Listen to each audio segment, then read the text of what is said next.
শ্রী ঈশো উপনিষদের আজকে প্রথম শ্লোকটি পড়া হবে। আগের দিন আবাহন মন্ত্রটি হয়েছে এবং প্রথম মন্ত্র বা প্রথম শ্লোক বলতে পারেন। প্রথম শ্লোকটি হচ্ছে ঈশাবাস্যমিদং সর্বং যৎকিঞ্চ জগতাং জগৎ তেন ত্যক্তেন ভুঞ্জিতা মা গৃধ কস্যচিদ ধনম।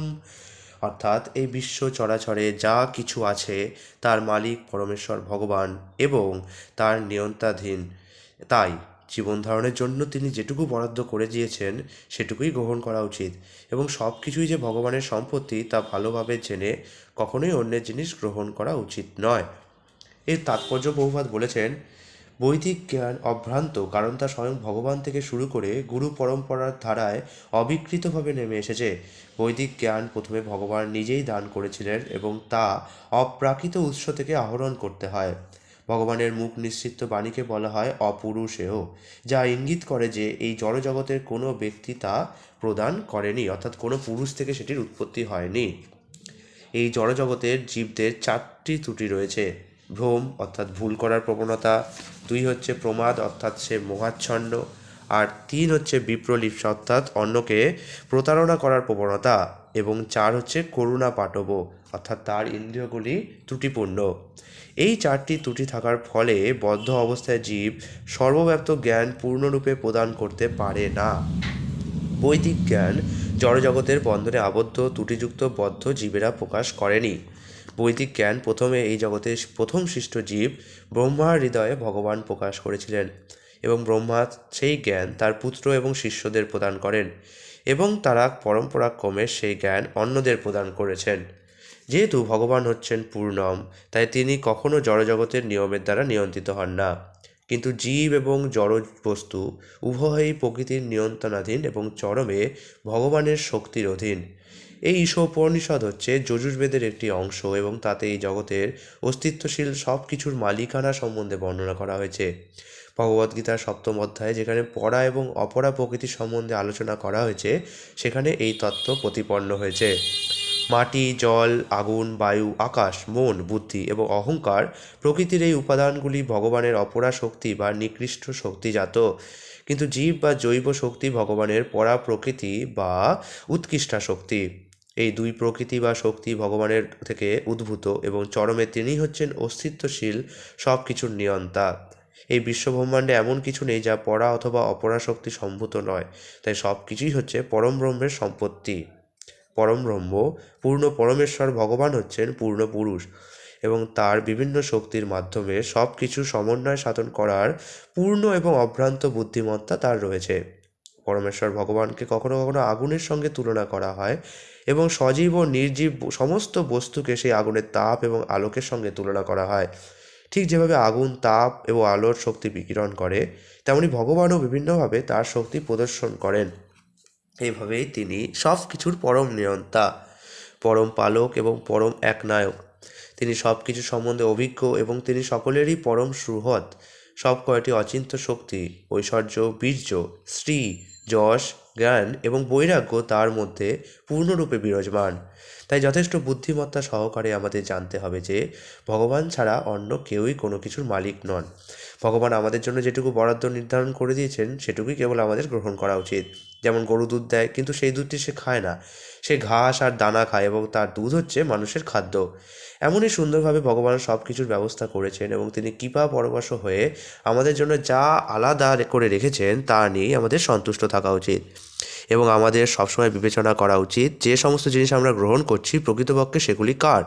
দৃষ্টান্তরূপ বলা যায়, একটি বাড়ি তৈরি হয় মাটি, কাঠ, পাথর, লোহা, সিমেন্ট এই সমস্ত জড় পদার্থ দিয়ে। এখন যদি আমরা ঈশোপনিষদের পরিপ্রেক্ষিতে চিন্তা করি, তাহলে আমরা জানতে পারবো যে এর কোনোটি আমরা তৈরি করতে পারি না।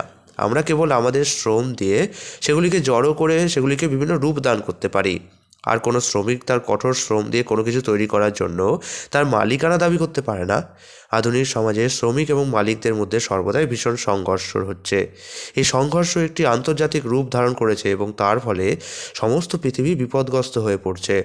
মানুষের শত্রুতা হচ্ছে এবং তারা কুকুর বেড়ালের মতো ঝগড়া করছে।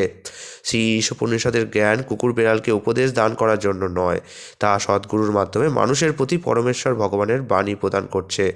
মানব সমাজের কর্তব্য হচ্ছে ঈশোপনিষদের এই বৈদিক জ্ঞান গ্রহণ করা এবং জড়বস্তুর মালিকানা নিয়ে ঝগড়া বিবাদ না করা।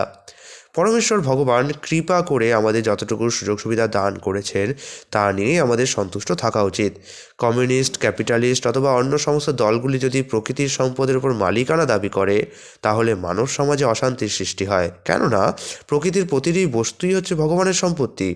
ক্যাপিটালিস্টরা যেমন রাজনৈতিক কৌশলের দ্বারা কমিউনিস্টদের দমন করতে পারবে না, তেমনি কমিউনিস্টরা তাদের রুটির জন্য লড়াই করে ক্যাপিটালিস্টদের পরাস্ত করতে পারবে না। যতক্ষণ পর্যন্ত না তারা পরমেশ্বর ভগবানের মালিকানা স্বীকার করছে, ততক্ষণ যে সম্পত্তি তারা নিজেদের বলে দাবি করছে তা সবই হচ্ছে চুরি করা সম্পদ। সেই অপরাধের জন্য তাদের প্রকৃতির নিয়মে দণ্ডভোগ করতে হবে। পারমাণবিক বোমাগুলি কমিউনিস্ট আর ক্যাপিটালিস্ট উভয়ের হাতের রয়েছে এবং তারা যদি পরমেশ্বর ভগবানের প্রভুত্ব স্বীকার না করে তাহলে অন্তিমে সেই বোমাগুলি এই উভয় গোষ্ঠীকেই ধ্বংস করবে। তাই তাদের রক্ষা করার জন্য এবং জগতের শান্তি প্রতিষ্ঠা করার জন্য উভয় দলেরই কর্তব্য ঈশোপনিষদের উপদেশ অনুসরণ করা। কুকুর বেড়ালের মতো ঝগড়া করা মানুষের উদ্দেশ্য নয়, যথেষ্ট বুদ্ধি সহকারে তাদের মানব জীবনের গুরুত্ব এবং উদ্দেশ্য সম্বন্ধে অবগত হওয়া কর্তব্য। বৈদিক শাস্ত্র রচিত হয়েছে মানুষদের জন্য, কুকুর বেড়ালদের জন্য নয়।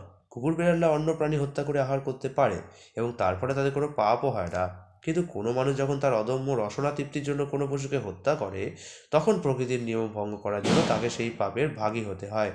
পরিণামে তাকে সেই দণ্ডভোগ করতে হয়। মানব জীবনের বিধি নিয়ম পশুদের ক্ষেত্রে প্রযোজ্য নয়। এটি বাঘ চালগম খায় না অথবা গরুর দুধ পান করে না, কারণ তার আহার হচ্ছে পশুর মাংস। বহু পশু পক্ষী রয়েছে যারা হয় মাংসাশী নয় নিরামিষাশী, কিন্তু তারা কেউই ভগবানের ইচ্ছার অধীন প্রকৃতির নিয়ম লঙ্ঘন করে না। পশু পক্ষী, সরীসৃপ এবং অন্যান্য সমস্ত নিম্ন স্তরের প্রাণীরা অবিচলিতভাবে প্রকৃতির নিয়ম মেনে চলে, তাই তাদের ক্ষেত্রে কোনো রকম পাপের প্রশ্ন ওঠে না। আবার বৈদিক নির্দেশগুলিও তাদের জন্য নয়। কেবল মনুষ্য জীবনই হচ্ছে দায়িত্বসম্পন্ন জীবন। কেবল নিরামিষাশী হলেই যে প্রকৃতির নিয়মগুলি লঙ্ঘন পরিহার করা হয় তা মনে করা ভুল। গাছেরও প্রাণ রয়েছে। প্রকৃতির নিয়ম হচ্ছে একটি জীব আরেকটি জীবের আহার। সুতরাং নিষ্ঠাবান নিরামিষাশী হওয়ার জন্য গর্ব করা উচিত নয়। আসল উদ্দেশ্য হচ্ছে পরমেশ্বর ভগবানকে জানা। ভগবানকে জানার মতো উন্নত বুদ্ধিমত্তা পশুদের নেই, কিন্তু বৈদিক শাস্ত্রের শিক্ষা গ্রহণ করার মাধ্যমে এবং প্রকৃতির নিয়ম কীভাবে কার্য করে তা জেনে এই জ্ঞানের যথার্থ সদ্ব্যবহার করার উপযুক্ত বুদ্ধি মানুষের রয়েছে। মানুষ যদি বৈদিক শাস্ত্রের নির্দেশ অবহেলা করে তাহলে তার জীবন অত্যন্ত বিপদসংকুল হয়ে পড়ে। তাই মানুষের কর্তব্য হচ্ছে পরমেশ্বর ভগবানের প্রভুত্ব হৃদয়ঙ্গম করা।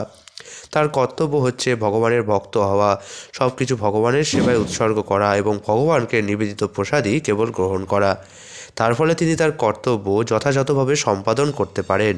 ভগবদ্গীতায় ভগবান সরাসরিভাবে বলেছেন যে তিনি কেবল শুদ্ধ ভক্তের প্রদত্ত নিরামিষ আহারই গ্রহণ করেন। তাই মানুষকে কেবল নিষ্ঠাবান নিরামিষাশী হলেই চলবে না, তাকে ভগবানের ভক্ত হতে হবে এবং তার সমস্ত আহার্য ভগবানকে নিবেদন করতে হবে।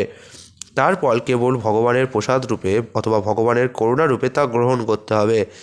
যে ভক্ত এভাবেই সচেতন হয়ে আচরণ করেন তিনি যথাযথভাবে মানব জীবনের কর্তব্য সম্পাদন করছেন।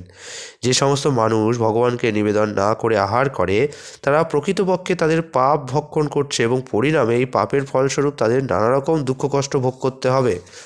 সমস্ত পাপের মূল উৎস হচ্ছে পরমেশ্বর ভগবানের প্রভুত্ব অস্বীকার করে প্রকৃতির নিয়মের অবাধ্যতা করা। প্রকৃতির নিয়মের অবাধ্যতা অথবা ভগবানের আদেশ অমান্য করার ফলে মানুষের সর্বনাশ হয়।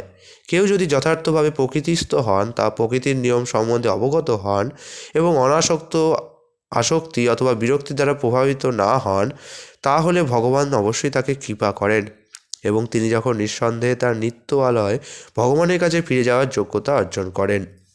আগামীকাল মন্ত্র 2টি আমরা পড়ব।